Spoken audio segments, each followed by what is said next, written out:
வெந்தயக்கீரை வளர்த்துறதுக்காக வெந்தயம் போட்டதோடு சரி, மறுபடியும் அது வளர்ந்துச்சா இல்லையான்னு கூட நான் பார்க்கவே இல்லை. ஏன்னா வெந்தயம் போட்டதுக்கப்புறம் அம்மாட்ட மட்டும் சொல்லிட்டேன், டெய்லி தண்ணி ஊற்றுங்க அப்படின்னு சொல்லிட்டு. அம்மா தான் இவ்வளோ நாள் தண்ணி ஊற்றி அப்படியே மெயின்டைன் பண்ணிட்டு இருந்தாங்க.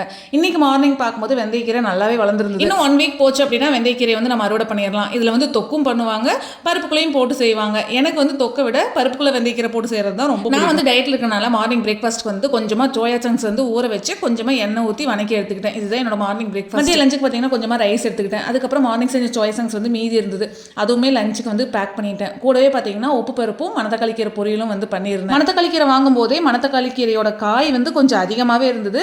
ஸோ கீரை காய் ரெண்டையும் போட்டு சமைச்சாச்சு. நிறைய பேருக்கு இந்த மணத்தக்காளி கீரையோட காய் வந்து சுத்தமாக பிடிக்காது, ஏன்னா அதில் வந்து கொஞ்சம் கசப்பு தன்மை இருக்கும். ஆனால் மணத்தக்காளி கீரையை விட அதோட காயில் வந்து அதிகமான சத்துக்கள். முடிஞ்ச அளவுக்கு மணத்தக்காளி கீரையில் இருக்கிற அந்த காயையும் பூவையும் வேஸ்ட் பண்ணாமல் கீரையோட வணக்கி சாப்பிடுங்க, ரொம்ப ரொம்ப உடம்புக்கு நல்லது. இந்த மினி விலாக் உங்களுக்கு பிடிச்சிருந்துச்சு அப்படின்னா மறக்காம லைக் பண்ணுங்க. இதே மாதிரி இன்னொரு மினி விலாக்ல நாளைக்கு பார்க்கலாம். பாய்.